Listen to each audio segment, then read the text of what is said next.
Welcome, everybody, to Survive and Advance on the Grueling Truth Sports Network. Survive and Advance is brought to you by Replenishing Care, the future of sports medicine.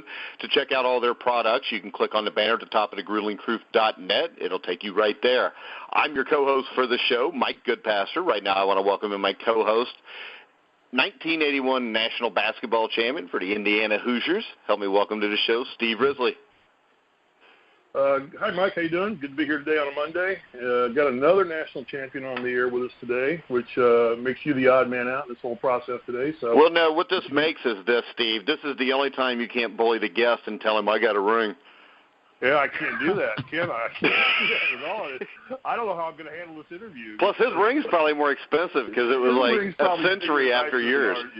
Yeah. That was cheap on things like that, so we didn't get one of those fancy-dancy big diamond-studded rings that they give away now. 1981. It was a little different process back then. Yeah, you get yours out of a Cracker Jack box, it looked like, no offense. But. It has the adjustable band on the back. So. All right, so our guest today played at North Carolina, won a national championship in 2005, went on to have a career in the NBA, and he is here to talk about his new book today, Plantation Education, which is the exploitation of the modern-day athlete student. Help me welcome to the Grueling Truth, Rashad McCants. How you doing, Rashad? I'm good, man. Thank you for having me. All right, so live your situation in North Carolina, the academic situation, and what led you in to writing this book. I can't say anything particularly during my time there led me to this. I think it was just overall experience. Just going through what I went through, being able to see all the other stories of other players and athletes pan out as well, it started to just make sense the older I got, and to be able to have the opportunity to give back information that's much needed, that's not being given out. It's something that I hold really true and dear to my heart, and I really believe it's my purpose to really correct all the problems out there dealing with, stopping certain people from getting to a platform to succeed. And that's what the book is about. Rashad, in your book, you talk about kind of like what I almost took in the readings of it was like almost a separate curriculum that North Carolina had for student athletes or athlete students, as you put it in the book. Was that the case? Was there actually a different kind of curriculum that you as student athletes at North Carolina were kind of pushed into? And what did that look like? Absolutely. I mean, as you look at the football team and the basketball team together, we had our own advisors, we had our own tutors, and it was definitely an advisory board where we went and just collected our schedules. So if you really think about it, we did have our own set curriculum on classes that we knew that we could take that can keep us all eligible. And that was funneled through the basketball program. Everyone knew about it for years and years, and every university does it because you have to. I mean, not all us African-American athletes are scholars, but we have the potential to be. But the education system just forces us through just because we're athletes, and, we can put on a show, and that's just what it is. So follow up. So you never went through dropping ad. You never decided your own major, basically. Like when I went to college, I had to go enroll myself in classes. I was kind of advised on, time frames. But if there was a class available at 2:30, I had to take the class at 7 o'clock because I was not going to be able to take the 2:30 class. But I made those decisions on my own, and I had to go register myself and do all that stuff on my own, and then get my schedule and then present it back to the academic advisors at the staff at Indiana. Is that not the case, what it was for you guys? No, that wasn't the case for us. We had our schedules already set.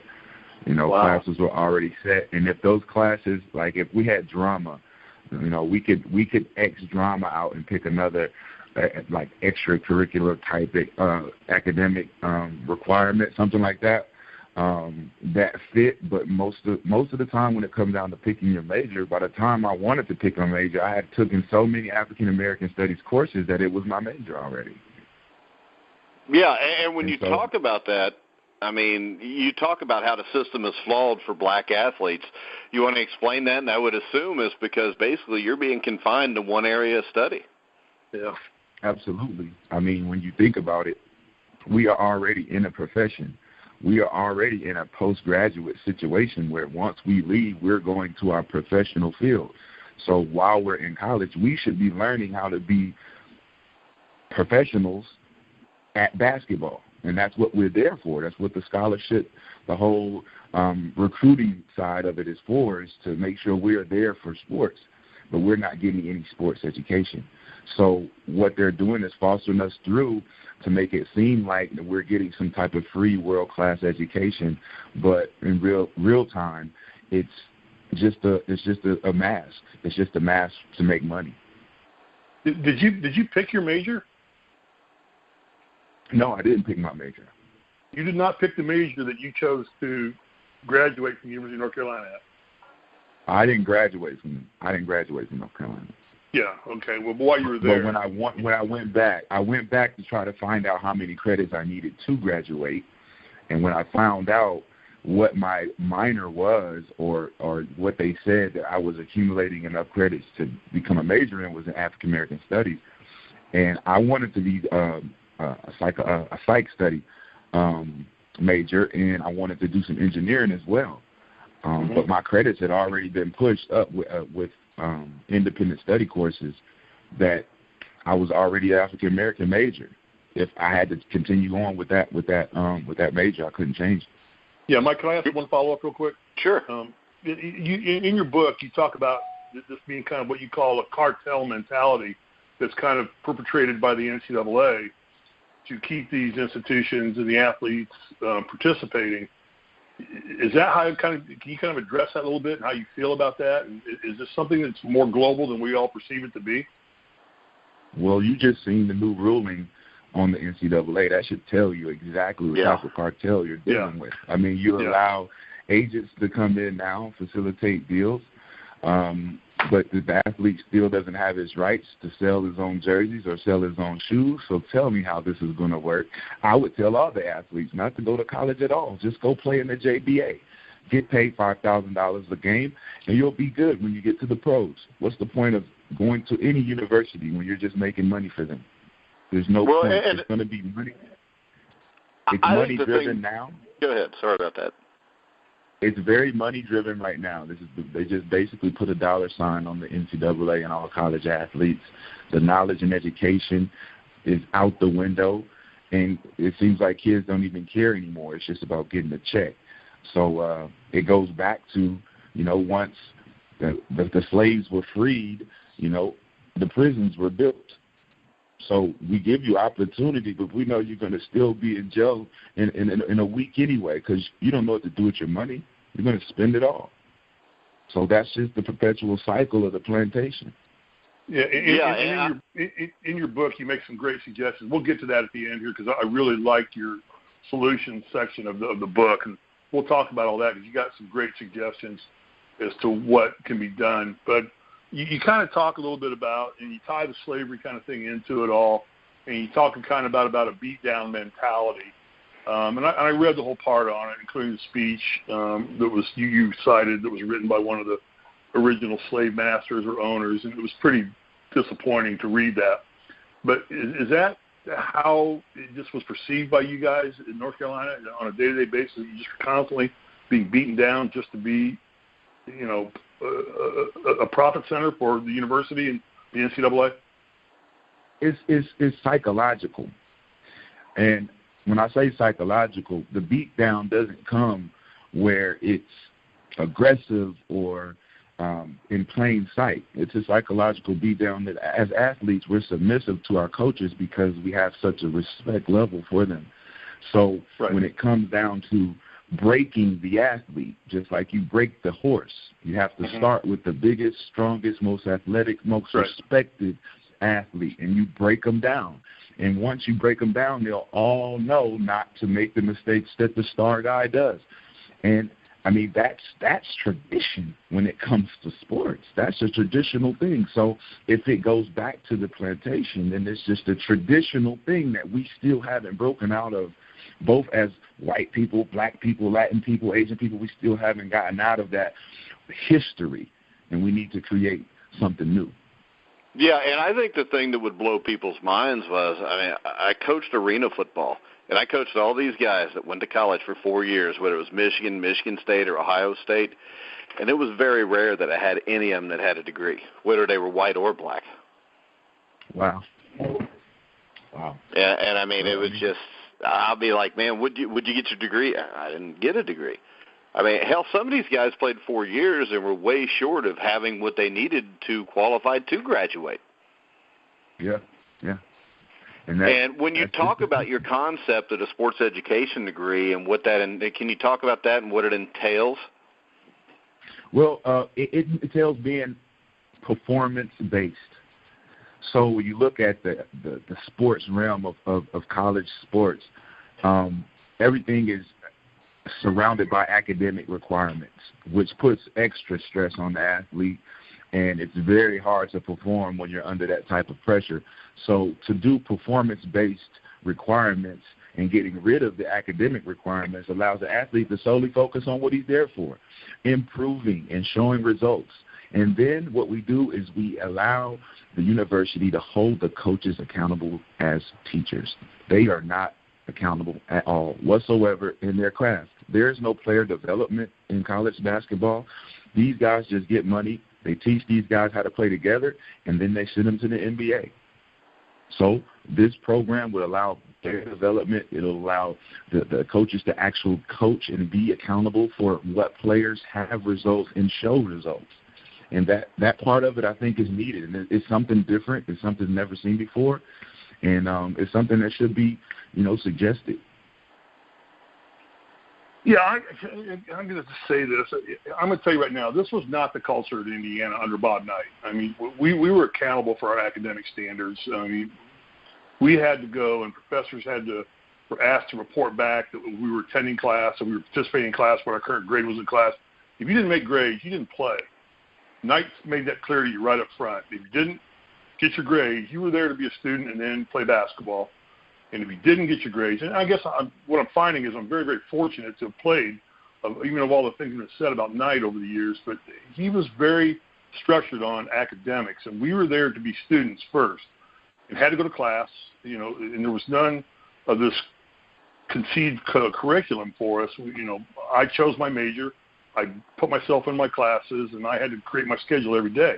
That's unique. I'm understanding that now, and I found that out after reading your book. But I guess now I don't even know where to go with this because I know it's so mind-boggling. That's why I said I got so interested into the book. But I love your concept of this sports education degree. Can you go a little more detail into what it entails? Because I think what you're talking about is there's such a small percentage of athletes that end up playing professional basketball. You're one of the fortunate ones. I was not. But yet I missed out on opportunities to keep my life involved in sports and to be a coach or to be, an advisor or something along those lines. Talk a little bit more because I was really fascinated by this part of it. In detail, what do you see these universities need to offer? Should they make this a major degree available to both athletes and non-athletes? Because sports is becoming such a huge part of our society. Absolutely, man. You get me so excited talking about this stuff, man. So here you go. With allowing it to be a real professional platform for college athletes, you look at medicine. When you want to become a doctor, you go where? You go to med school. Mm-hmm. You want to become a lawyer, where do you go? You go to law school. You want to be in business, become a businessman, you go to business school. Why can't we have a sports school where when you go to the university, you're being as an athlete, you're being contracted to play. This is not just the extracurricular activity. So if we're going to get contracted, we might as well learn about our actual craft. If we're not getting paid, we're interns. The universities are using us as interns, and they're not paying us, and they're not really providing the proper information for us to get to the next level so we can get a job opportunity. So this allows information at a higher level. So if we could ever get cleared to make it like a post-grad type of situation where, you go for sports. And like you said, to be deprived of opportunities to become a coach with real credentials and real validation, that means you went to sports education at University of at Texas and you took sports education, your credentials lies in coaching. So when the coaching job pops up, it doesn't have to be relationships and I know Uncle Charlie and all that. I have a degree in sports education in coaching. So I'm the front runner for this job, or I'm the front runner for this analyst job, not Skip Bayless, who's just some journalist. Like, no, I know this game. So this is what we're creating, a whole opportunity for everyone to really know their craft, learn about it, and be a professional expert in it. Yeah, well, I can validate that for you because here just recently, I spent 25 years working for a pharmaceutical company, had a great career, and then I retired, and I just recently decided we moved out to California, so my son got into a business, and I just thought, CSUN, California State Northridge, had an opening for assistant coach. Now, I spent 20 years as a manager coaching people, had great skills, trained by some of the best people in the world to coach and manage people and take young adults, move to the next position.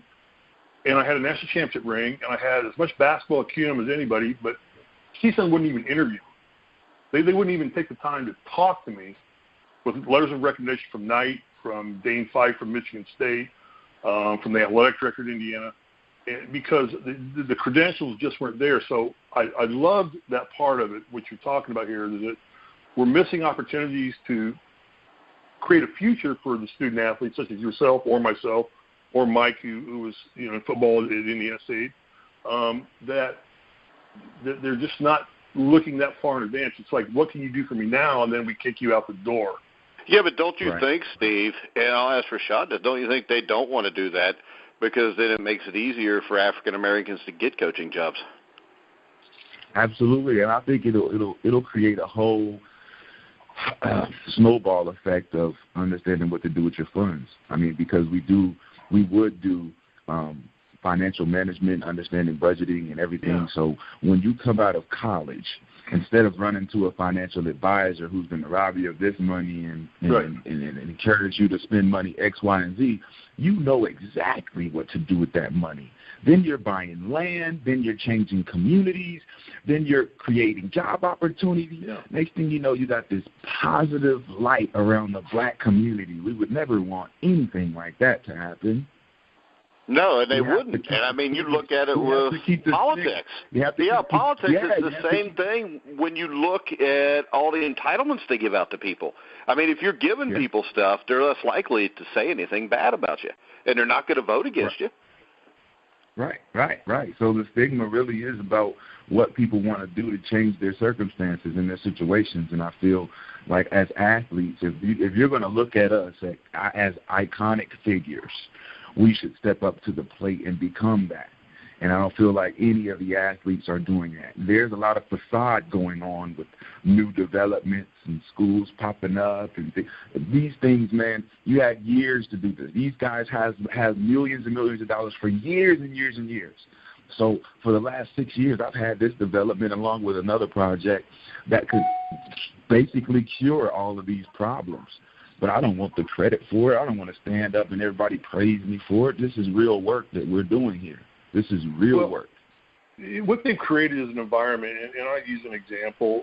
They've created an opportunity by not educating us properly on how to create a future for ourselves, is just continuing to be able to exploit your name or your reputation or your accomplishments down the road. And I'll give you a great example. In Martinsville, Indiana, there was a dealership called Larry Bird Ford. All right? Larry Bird was just paid a sum of money to put his name on the sign along the wall. Larry didn't own much of that. He may have gotten a small percentage of it, had no day-to-day involvement in the operations, but all they were doing is continuing to perpetuate making wealth off his name. And Larry was given a little opportunity to make some money off of it, I'm sure, through an endorsement deal. But isn't that kind of what they're just, the NCAA, by squashing it down and not creating an environment where you can go to your full capacity and learn? Is that kind of what they're really just doing? Well, I believe with the new developments, what they're doing is they're just pushing out the notion of education altogether, and they're focusing on the revenue, because what's going to happen next is Adam Silver makes the rule that athletes can now come out of high school and go straight to the pros, and that's why they're allowing these agents to talk to the actual athletes in high school and represent them going into college. So there's a negotiation term now between the NBA and the NCAA. So the education aspect is completely gone out of that situation. So you really got to think about the athlete and try to help him help himself. How can we put him in the best situation to make the best decision? And that's going to be a hard thing because there's no information there. So he's making the decision solely off of how much money he wants to make. Well, they're making a decision based on what's best for them, not what's best for the student, the athlete student. Right. Yeah. Yeah. So how about this? Speak to your ideas for compensating the student athletes, what it would look like in your recommendations. Well, I would definitely cut down on the price of the coach. The coach should not be making over $5 million to draw up plays and run a practice for 2.5 hours. When we do all the real physical work, I feel like the trainers that get paid the six figures should come down, and the athletic director and the chancellor, all those guys who are getting paid those nice sums of money and they live on the golf course and they golf on the weekdays during lunch. They need to come off their checks and they need to share. And to be able to share on top of that, that's still not enough. So we would say cut into the percentage of the revenue stream for the TV deals and the apparel deals. That's money going into the basketball program that no one even knows about. So these facilities turned from, when I first got to the Dean Smith Center, it was still in the Dean Smith era. So when I got there with Matt Doherty there, everything was old. Everything was used. There was no upgrades because we hadn't won a championship since '93. So when we got there, the upgrades happened because we were the top recruiting class in the country. So there was some alumni money pouring in because we knew we were turning the corner after 8-20. Next thing you know, you go to the Dean Smith Center right now, you will see technological advancements that you would think they're Duke or something. Like Carolina's who they're supposed to be because the money's pouring in. So these guys need to share that so that the athlete can understand how to budget money before he becomes a professional. Yeah, if I could take you back to 1981 when I played, we wore the same uniforms for, I think, 3 years in a row. The same. Yeah. We didn't get new uniforms every year back then. I look at the locker room in Indiana now versus what it was in 1981. It's like, holy cow, these guys have no clue. Yeah. They have no clue what the growth and development is. But in your book, you and I think this is a good point you make. It really needs to be looked at and brought out in front of people. We talk about this $1 billion profit the NCAA makes. In your book, you claim, and justifiably after reading it, it's more like $12 billion. We're just talking about the $1 billion they make off of the TV rights for the championship, the March Madness. So address that a little bit and tell people really what you saw and your research showed you that really what the NCAA is about in terms of bringing money in and the universities. It's like throwing a big party and inviting all of your best friends who has the hottest girls. And those friends are Buick and Gatorade and AT&T. You know, you get all your friends and you say, man, it's a fee to come into this party. You know, it's going to cost you about $10 million to $100 million depending on your VIP access. So the money made, you know, the $1 billion that they claim is way over because you got advertisements and you got commercial spots, you got everything where it's accumulating big time. The NCAA tournament now is almost as big as the Oscars. Oh, it's bigger than the Oscars. It's bigger. It's a week long. It's a week long. Yeah. It's a week long. So I mean, when you start the NCAA tournament, you're talking about gambling. You're talking about guys winning money off these kids that are winning games. Like there's a big thing here. So when you got that much money floating around and the kids don't get nothing for it, they're putting on the show, they get nothing. Yeah, and I think you wrote your book probably a little bit prior to the recent ruling coming out that now you're going to see gaming allowed in sports. And, you know, you got to look at these leagues and the NCAA now saying, hey, we're going to go with Vegas. We're going to partner with Vegas, and we're going to get a huger cut now because now we're going to partner with them. Yeah, they're going to do what the NBA is doing. The NBA is already saying we're going to give you information on our injured players and things like that, and so we're going to make gaming legal.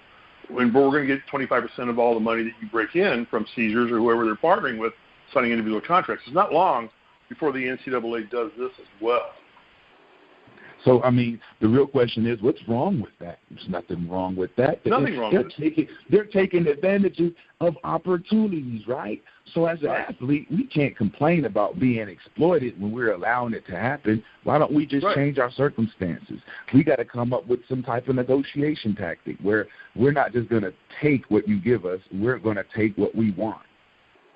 Yeah, I think the thing that's prevalent in this is the majority of people see the numbers, and the NCAA and their member schools make it look like they're all losing money, when I don't think there's any way that's the case. They bring in the Title IX and they say, well, we'd have to pay the female lacrosse players or field hockey players, and I would say that there's still money enough there to give everybody something. More than enough. Yeah, more than enough.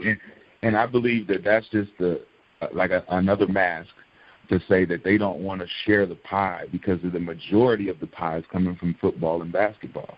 So the other sports in all college in the NCAA, all of the sports are being funded by these other two sports. So you got lacrosse and you got field hockey and you got baseball. Those sports are not being funded in college to hold their own. It's not a big enough platform. It's not nationalized. So that's where basketball and football comes in. Sure. We help the NCAA fund the rest of these sports and all these other universities, and that's a good thing.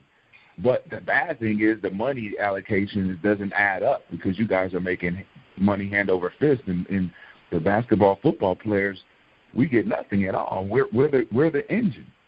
Right, and you talk about that very eloquently in your book. You talk about that it's like everybody's profiting off of the amateurism of college athletics except the athletes, and they're the engine. You say that they're the engines that drive this whole show. If we walked away as athletes, they wouldn't have a product to sell. Yet They continue to dump down on us and say, no, you're amateur athletes. And there are those people out there, the Skip Baylesses of the world, and I'm not taking on Skip because there's a multitude of them, but just say you should be grateful you're getting a scholarship. And I've said this. In 1981 when I played, probably the way the money was coming in back then, the value of my scholarship was probably pretty close to what the university was raking in. But in your era and in today's era, it's not a drop in the bucket compared to what the universities are bringing in terms of funding based on taking you or myself or other great players. Well, I shouldn't say I'm a great player, but other players out there now and what the universities are raking in, because it's not, you talk about in the book, it's not just coming from TV contracts. Talk about where else it's coming from and all the money that's coming in. Well, you got boosters and alumni. Right. People who see that the university needs money to make an investment. That investment is in a top 10 product of the new livestock that just arrived. Mm-hmm. We need to get the top 10 product. So let's take this $200,000 and let's invest in this kid and give him a scholarship. Because the return on our investment is we're going to have more fans come to the game because we got a top 5 guy who's going to the league next year. Now we got more concessions, we got more parking, we got more admissions, and then we got more students wanting to come to our university because we got a top 5 guy. Right. Yeah. This is how the Romeo Langford affected in. Yeah, Romeo Langford affected in. Yeah, who of course they're selling $150 Romeo Langford jerseys within minutes after he announced he was going there. Signing that he announced in Indiana, and he's not getting a penny of it. And basically, Rashad, I agree with you because what these universities are doing, looking at from my days to your days to the current day, the facilities that are these teams have right now to use, they claim poverty. But it's because they're just burying the money in the facilities to lure more players in. In Indiana, they had like the 3rd largest weight room in the country for college football, and they found out somebody built one bigger. So Indiana now is expanding its weight room to make sure it has the largest, football weight room to use at Memorial Stadium. So they come out publicly and say, we're not making that much money.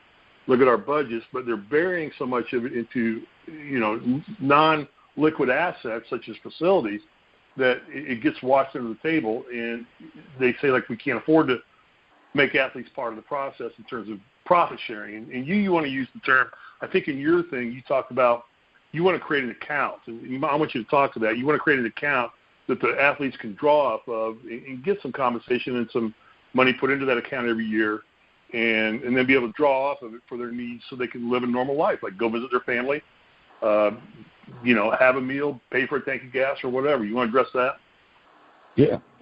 I would definitely understand the NCAA's hesitation with it because they lose money. Any investor, any business owner or entrepreneur understands the loss of money is the one thing you don't want. But when you're talking about sharing money, the accounts that'll be set up comes from the scholarship. So one thing athletes don't know is that you can receive multiple scholarships. Multiple. That was a good point on the National Letter of Intent. Yeah, that's a great – you didn't talk about that, too. That's a great chapter I read in your book, Chapter 6 of your book. You got to read Chapter 6 because I would sign the National Letter of Intent. I was not aware of this. So right. Talk about that. So if you can even think about it, the churches give out scholarships, $200, $300. Nonprofit organizations can give you money and help you aid financially while you're in college, specifically for that. So if you don't know about that, then you're not going to be able to take advantage of it. So that's information left out. So when you think about the account system, you say, look, you guys are going to spend X amount of dollars for 4 years of my career at this university. That money should be in my account, and you guys should already have free facilities ready for us, so we shouldn't be having to pay to stay. We shouldn't be having to pay to eat. So none of this money that you're saying that you're paying for us to come to this college for should be accounted for. So if you knock that out, that's about $150,000 to the actual athlete, allocated in a debit card, just like you get when you're at school. You get a one card where you can swipe for lunch, you can swipe for some clothes in the bookstore. It's like a little debit card. So if you need to go spend money and get some clothes or buy an airplane ticket to see your family, you can do so. So it doesn't give you this millionaire sense of spending, but it gives you this understanding of, I have money, I'm not really worried or desperate in a scenario where now I can focus on being in school and focusing on being a better athlete. But you even go so far as to say that you think that there should be a council set up, really, that the athletes need to get advice from how they would spend that money.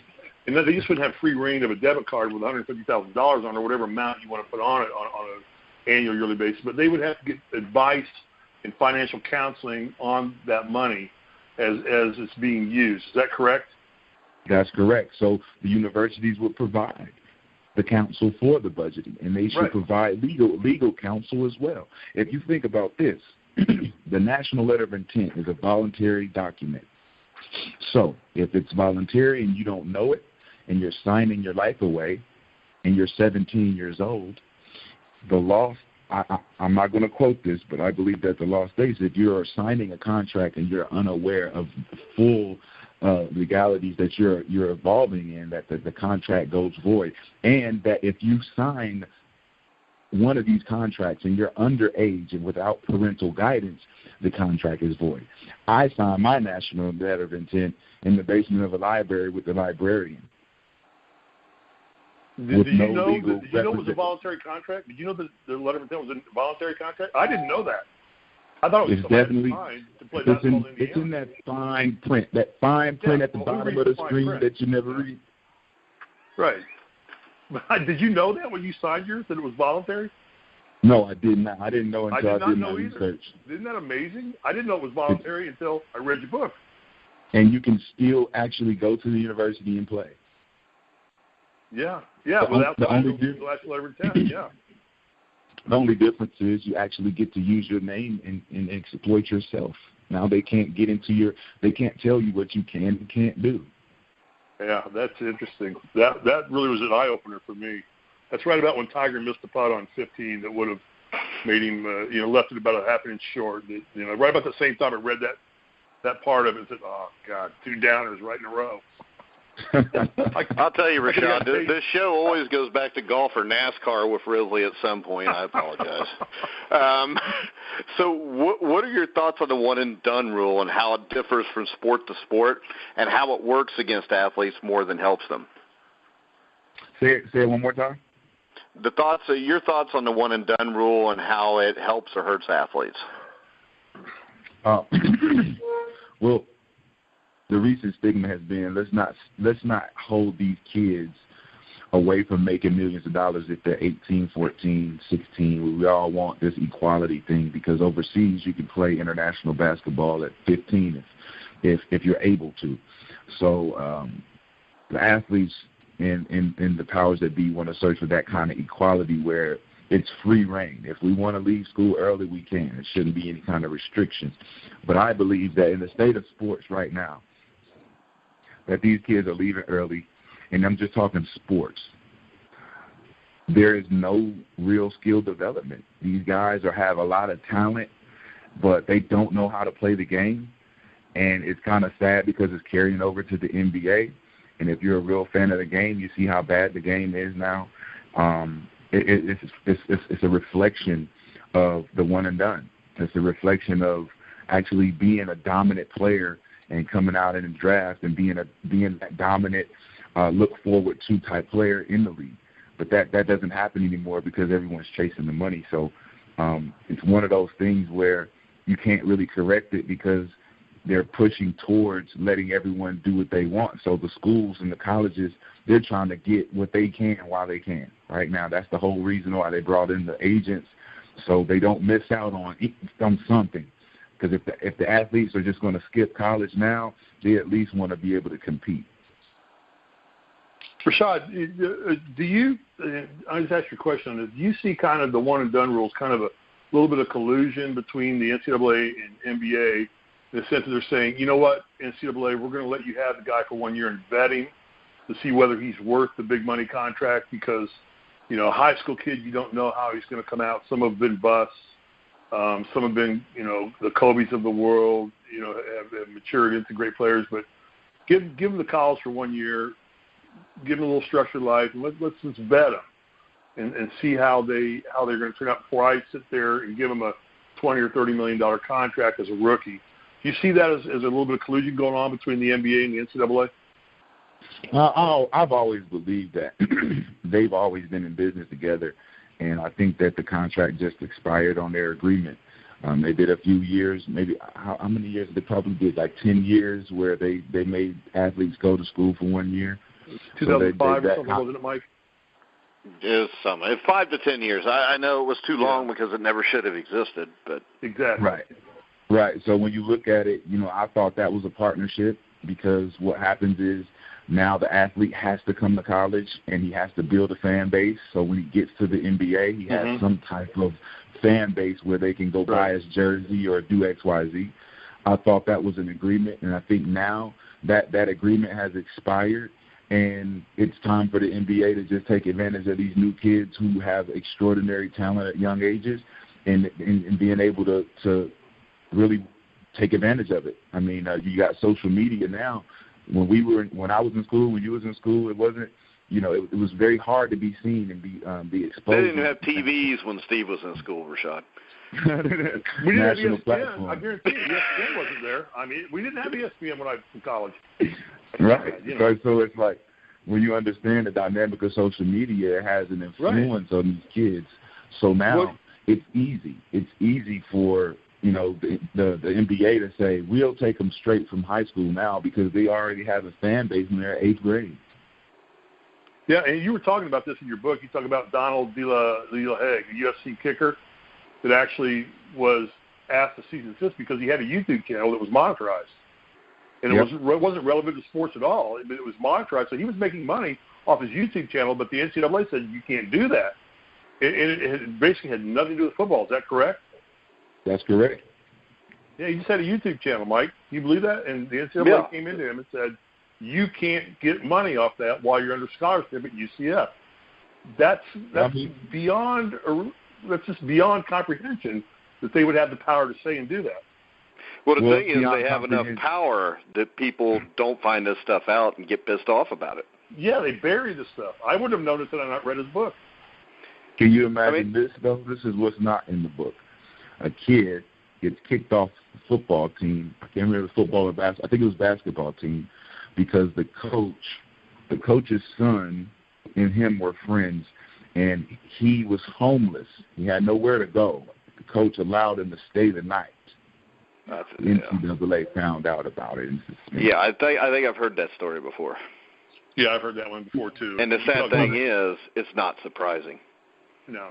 You talk about the one about the dad. What was it in Indiana? The only time Bobby Knight ever got in trouble was when Steve Alford posed in his uniform for a calendar to raise money for a charity, and he got suspended for the Kentucky game.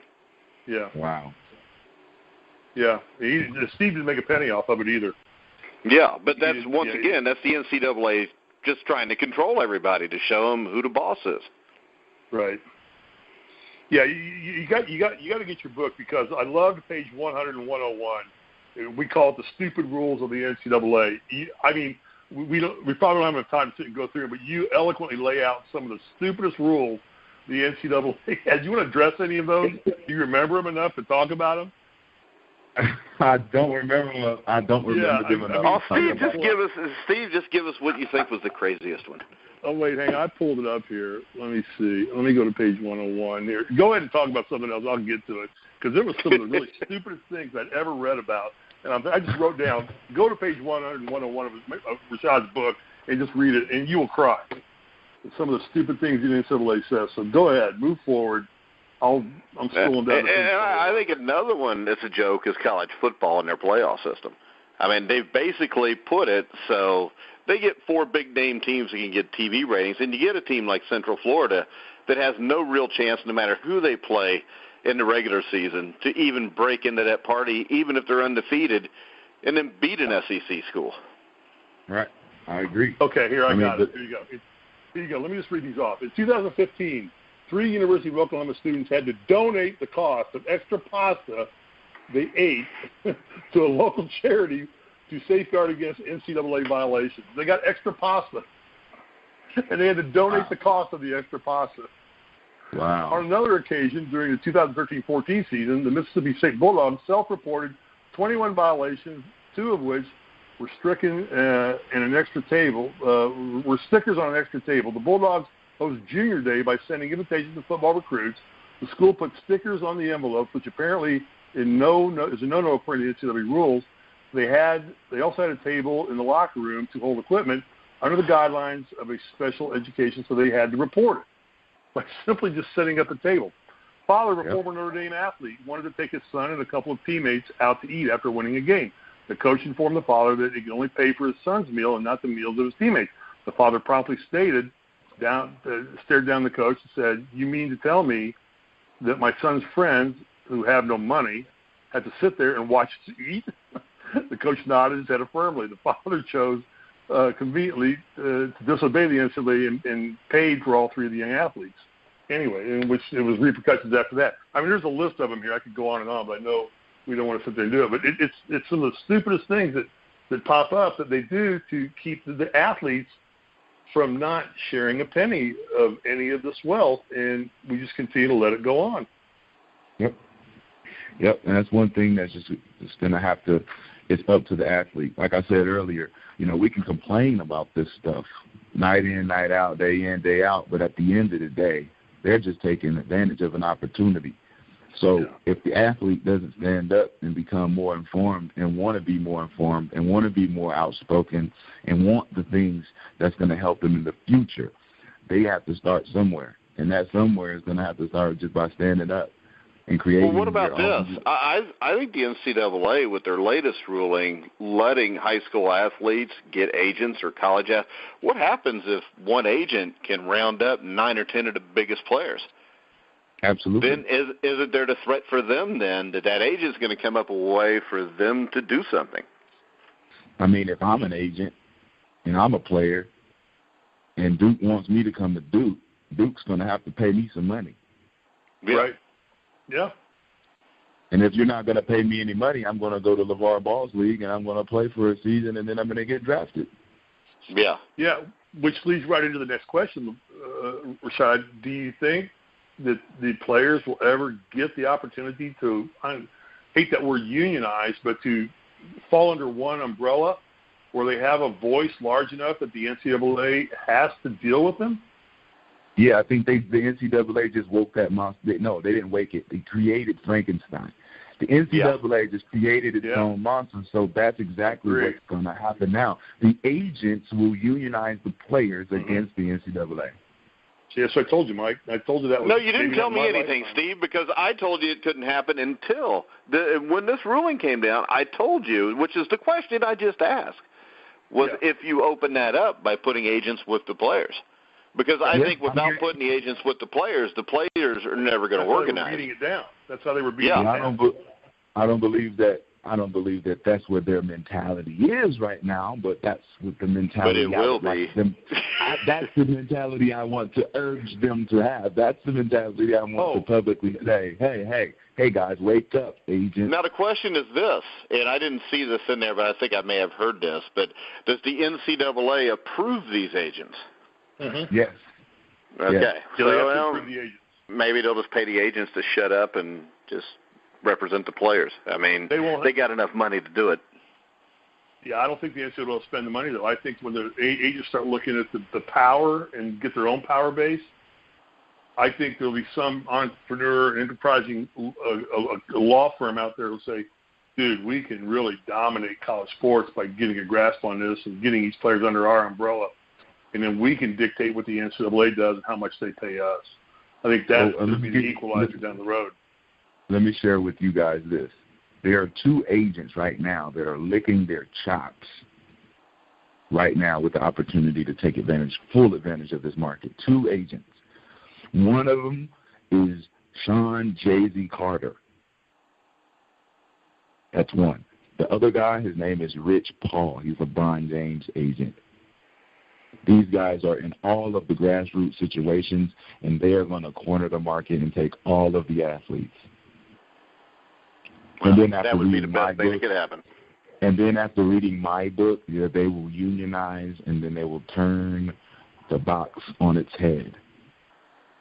Now, for people that want to read your book, how do they find it? I think when's it come out? August 28th, that's how I read? August 28th. You can go to plantationeducation.net. You can go to the Instagram page, Plantation Education. You can go to Amazon. You can go to any of your book outlets. It'll be there, and I'm hoping for a lot of support. All right, Steve, any final questions? I'm going to tell you right now, I've been fortunate. I have read the book, all 209 pages of it, cover to cover. I went into it with a little bit of skepticism just because I don't understand the whole mix of it. But the way Rashad spells it out and the things he cites and the foresight he has into what's really happening versus what we perceive as happening, if you're interested in college sports and what the NCAA is doing, you need to read this book because it is eye-opening. And like I said, it took me away from Tiger Woods. And on the greatest day he's had in 10 years. Back to golf again, Rashad. Well, I love it. Okay, Mike, you know how important golf is to me. And if I'm reading Rashad's book, instead of watching Tiger play, that tells you what I think of this book. I love it. I love it. It is a definite read, and it will open your eyes. What will make you do what it made me do was create a list of questions to ask you. And I think that's the current you want to create, is create that culture of we have to be asking more questions. We have to be challenging more. We have to unite more. As a former athlete such as yourself, such as Mike, we all are in that same boat together. And it's not always just about us. It's about the future of this game, future of the sports. And I think you did an outstanding job. And I wish you well with this book. And I enjoyed it very much reading it. I appreciate it so much. Yeah, and Rashad, we'd love to have you back sometime too. Yeah. Anytime, man. I really appreciate the love and the opportunity to even talk about the book, man. It's so important to me. It's my first book. It's my baby.